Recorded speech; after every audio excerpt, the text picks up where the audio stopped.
All right, so every year we do this thing where we look back at old cybersecurity predictions, see what actually happened, and then we try to peek around the corner to see what's next. Today, we're going to dust off the old crystal ball and try to figure out what's coming our way in 2026 and maybe even a little bit beyond. So, what is going to be the biggest threat? It's the question, right? Things are changing so fast. But to figure out where we're going, we first have to get a really good handle on the trends that are already starting to bubble up right now. And no surprise, a huge part of the cybersecurity story lately has been all about artificial intelligence. Now, AI has brought some amazing new tools, for sure. But, we're in security, so we kind of have to look at the dark side first. And it turns out AI is this perfect double-edged sword. It's the bad guy's favorite new weapon, and it's also our best new shield. One of the biggest things popping up on the radar is something called shadow AI. You know the scene. Someone in your company, probably with the best intentions, just wants to get their work done faster. So they download an AI model or spin up an AI tool in the cloud, all without getting any kind of official approval.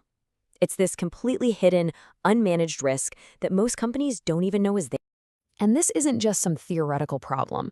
According to IBM's big annual cost of a data breach report, when a company gets breached and they happen to have shadow AI floating around, it costs them an extra $670,000 on average. That is a huge price to pay for a tool that wasn't even approved in the first place. And what's really wild is that the very same report found that a staggering 60% of organizations don't have any kind of AI governance or security policy to protect against this. So you've got this incredibly expensive risk created by people just trying to be more productive, and most companies are just not ready for it. Okay, and then there's deepfakes. I mean, just look at this chart. The growth is just off the charts. We're talking about going from 500,000 documented deepfakes in 2023 to 8 million by 2025. That's a 1,500% increase. They're becoming this go-to tool for everything from misinformation to really convincing cyber attacks. AI is also putting old threats on steroids. Take polymorphic malware. That's basically malicious code that constantly rewrites itself so antivirus software can't catch it. This used to be stuff that only elite top-tier hackers could pull off. Now, with generative AI, pretty much any low-level attacker can just ask an AI to create thousands of different versions of their malware. It makes it incredibly hard to stop. So, you see the pattern here, right? It's this constant arms race. On one side, AI is a weapon. It's fueling threats like shadow AI, deepfakes, and automated malware. But on the other side, it's our best defense. We're using AI to spot these super advanced attacks in real time and to automate our responses. It's really becoming an AI versus AI world out there. But there's one development that kind of blew past almost everyone's predictions. We all knew they were coming, but I don't think anyone expected them to get here this fast.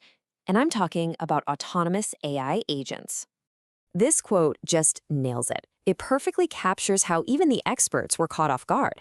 I mean, the idea of giving autonomy, the ability to act on their own, to AIs that can still, hallucinate and just make stuff up, it seemed a little premature. But the industry just went for it, and now they are here in a very big way. So what exactly is an AI agent? Well, think of it like this. It's an AI program that you can just give a goal to. You can say, hey, summarize my emails for the day, or book me a trip to San Francisco, and it will go off on its own and figure out all the steps it needs to take to get that done. And here's the fundamental dilemma. An AI agent is a massive productivity amplifier, no question. But it is also a risk amplifier. If a bad guy hijacks that agent, it's not going to carry out malicious tasks at human speed. It's going to do it at light speed, which means the damage can be amplified exponentially. This whole situation creates a brand new frontier of risk.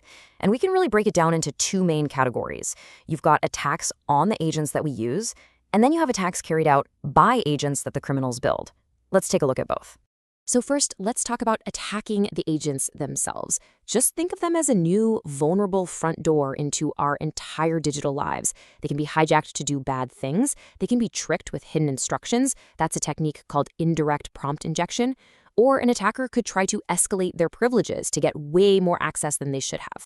A perfect and pretty scary example of this is the zero-click attack. Okay, picture this. A malicious email lands in your inbox. You don't open it, you don't even touch it. But your helpful AI agent, which is just trying to summarize your new emails for you, scans it.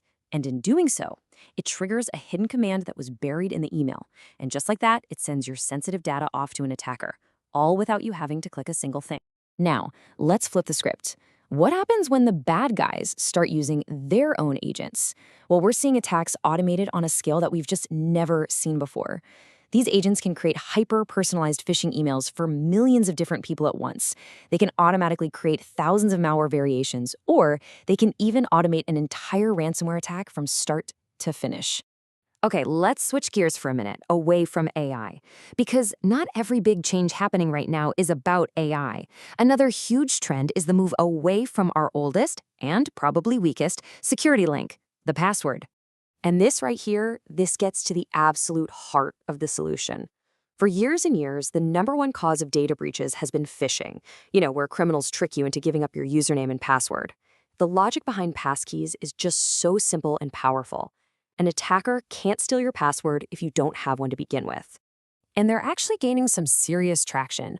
All the big players, Google, Amazon, Microsoft, have rolled them out. According to the FIDO Alliance, which created the standard, about a third of all eligible users have already enabled them.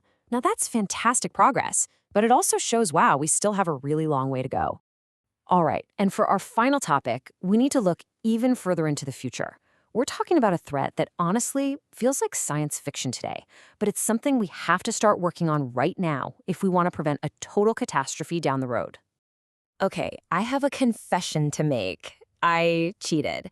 I built a time machine, I traveled into the future, and I grabbed the first thing a security nerd like me would look for, the latest cost of a data breach report. And what did I find in this report from the future? A chilling, brand new top cause for breaches: quantum computers that are powerful enough to crack all of our current encryption. Just think about that. All the data we think is safe today, financial records, government secrets, our private messages, it could all one day just be laid bare for anyone to see. The good news is, we can actually prevent this. The solution is something called post-quantum cryptography. These are basically new encryption methods that are designed from the ground up to be safe from attacks by both the computers we have today and the quantum computers of tomorrow. The technology is here. We have it. But the clock is absolutely ticking for us to actually implement.